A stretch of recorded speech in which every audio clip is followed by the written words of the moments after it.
Allison Calloway and her 9-year-old daughter, Emily Calloway, are playing in a park together. Allison's husband and psychologist, Dr. David Calloway, is there too. He watches them play. At night, Allison and Emily play a game of hide and seek.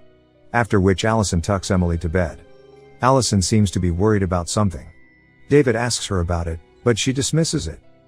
Allison then goes to take a bath. However, around 2 in the morning, David wakes up to see Allison still not in bed. He goes to check the bathroom, where he is terrified to see Allison sitting on a bloodied tub. She had committed suicide by cutting her wrist. Emily stands in the doorway as she watches David hugging Allison's body and crying. Cut to a few days later, Emily is in a children's hospital and seems depressed.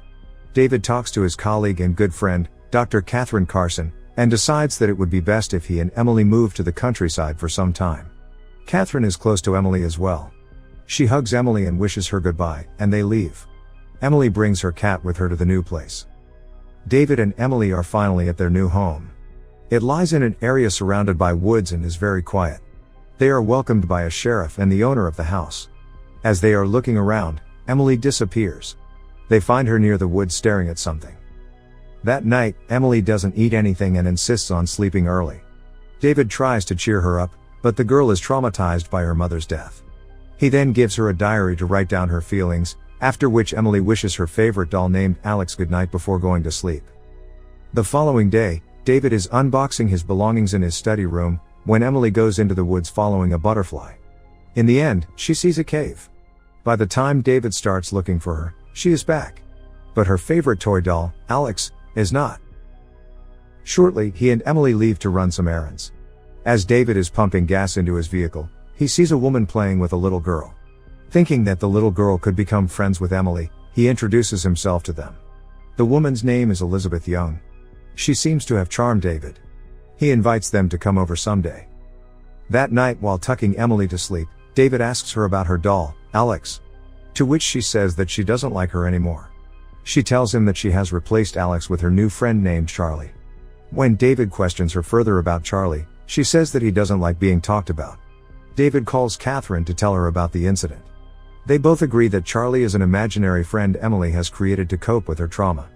The following day, David finds Alex in the bin with her face distorted. Later at dinner, David tries to talk to her about Charlie.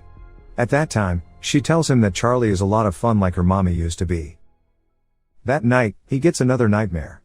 He has been getting the same nightmare of the New Year's Eve party that occurred the night before Allison's death. The nightmare wakes him up exactly at the time he did when Allison died. He hears a noise, and goes to check in the bathroom to see the words "You let her die." The bathtub is filled, and Emily's crayon lay around. He turns around and sees Emily behind him. But when asked about it, Emily insists it was Charlie who did it. It was Charlie. The following day, Elizabeth and her niece, Amy, come over. David introduces Amy to Emily, but she seems to have no reaction. As they play, Amy is eager to become friends, so she hands her doll to Emily. But when Emily returns it back, its face is distorted like Alex's was. Emily tells Amy that she shouldn't be here. Feeling scared, they leave soon after. When David asks Emily about Amy, she replies she doesn't need any new friends and that Charlie is enough. Later, Emily plays outside as David does the dishes. He sees a man sitting beside her, so he goes out to check and finds that the man is their neighbor Stephen. They have an awkward conversation after which David warns Emily not to talk to strangers. Cut to that night, David hears Emily laugh, but when he goes to check on her, she is alone. He asks if Charlie is here, but Emily says that he just left through the window. David tries to talk to her about Charlie. But Emily reveals that Charlie doesn't like David. David writes all of this in his journal after putting her to bed. Later, we see Emily play hide and seek with Charlie. She goes out of her room and look around the house to look for him. She finds a door behind a closet. It leads to a basement downstairs. She walks there, still looking for him, then, suddenly the lights go off, and she screams in fear.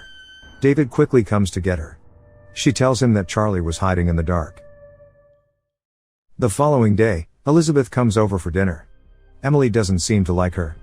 Elizabeth tries to have a conversation with Emily and gives her some books to read. However, Emily acts hostile towards her and drops all the books to the floor. Seeing this, David demands her to go to her room. Soon, Elizabeth leaves. That night, David again wakes up exactly at 2:06. There is a noise coming from the bathroom. He goes in to check and sees the words, "Now look what you've done." The bathtub is full of dirty water. As David goes in to drain it, he feels something inside. It is the dead body of the cat that lived with them. Furious, David goes to Emily's room, but Emily again insists that it was Charlie. Charlie did it. He then cleans up the mess in the bathroom. The following day, Emily shows David pictures she has drawn of Charlie and her mother. David tries to tell her that Charlie is not real, but Emily keeps on yelling his name. Charlie. That day, Catherine visits them. Catherine is David's good friend who is very close to Emily. Emily is very excited to meet her. She suggests David to bring Emily back to New York. He tells her that he will consider it.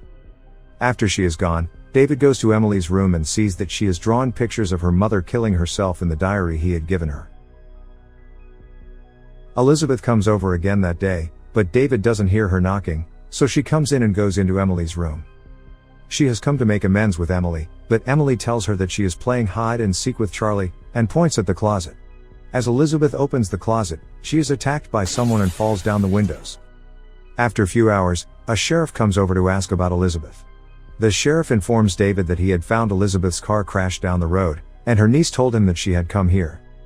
But David knows nothing about the incident. The sheriff then asks Emily about her, but she lies and tells him that she hasn't seen her. After he is gone, David senses something wrong. He sees the window broken. Emily is crying hysterically. She shows him the time. It is exactly 2:06 again. David rushes to the bathroom to see some words written on the shower curtain. "Can you see now?" He opens it and is terrified to see a dead Elizabeth lying in the tub. He rushes back to a crying Emily, but she still insists that it was Charlie. She says she cannot tell David anything about him. Then, David locks her in the room and rushes out. Shortly after, we see someone open the door for her. Emily then calls Catherine to tell her she doesn't want to play with Charlie anymore. David, on the other hand, decides to get rid of Elizabeth's body. But when he goes into the bathroom, the body is already gone. Emily says that Charlie just left with it. This has gone too far. David is now furious and is determined to find out who Charlie really is. He runs outside to search for him. Suddenly, his neighbor Stephen appears behind him, and demands to see Emily because he has heard noises from their house. David attacks him, assuming that this whole time, he is Charlie. He rushes back to his home and locks the doors. He tells him to stay away from his daughter. Emily hugs him in fear and begs not to make her see Charlie again. David then walks into his study room, where he is surprised to see that none of the boxes have been opened since they moved here. Even the journals are blank. He is in shock because he has been in the study writing his journal several times after the move. Suddenly, everything comes back to him. We see that the person Emily met at the cave that day was David. He realizes that he has dissociative identity disorder, and Charlie is not imaginary at all. Charlie is David himself. Whenever Charlie would emerge, David would be in his study. He also finally recalls the New Year's Eve party the night before his wife's death. He had caught Allison making out with another guest. Charlie was created as a way to express David's rage so that he could murder his wife, something the docile David was too decent to do. Emily knew the entire time about her father's split personality but did not tell him, because she was unsure which personality murdered her mother until Charlie killed Elizabeth. Every time Charlie comes out, David doesn't remember anything. When David comes to realize this, Charlie's personality completely takes over him. He tells Emily that Daddy is gone. Luckily, the neighbor has called the sheriff, who comes to check on David. He finds Emily in her room when the lights go off. The sheriff goes downstairs to check. However, he is killed by Charlie. Charlie senses that Emily doesn't like him anymore. He starts a game of hide and seek and starts to count. Emily rushes to her room. Just then, Catherine arrives. As she moves down the basement, Charlie appears behind her and pushes her down. He locks her there, where she finds the sheriff's dead body. Emily, on the other hand, locks herself inside her room. Charlie breaks the door open, but Emily has already snuck out through the window and is running away to the woods. She hides in the cave. Catherine takes the sheriff's gun and runs to save Emily. Before Charlie can get to Emily, Catherine reaches the cave as well. But Charlie pretends to be David, and when she lets her guards down, he attacks her again. Emily stops Charlie from killing Catherine by distracting his attention to herself. As Charlie moves closer to kill Emily, Catherine comes in between them and shoots him to death. Cut to a few months later, Emily and Catherine have moved back to New York. They live happily now. The movie ends as the camera zooms into Emily's drawing of herself and Catherine, where she has two faces, suggesting that she might also have two personalities like her father.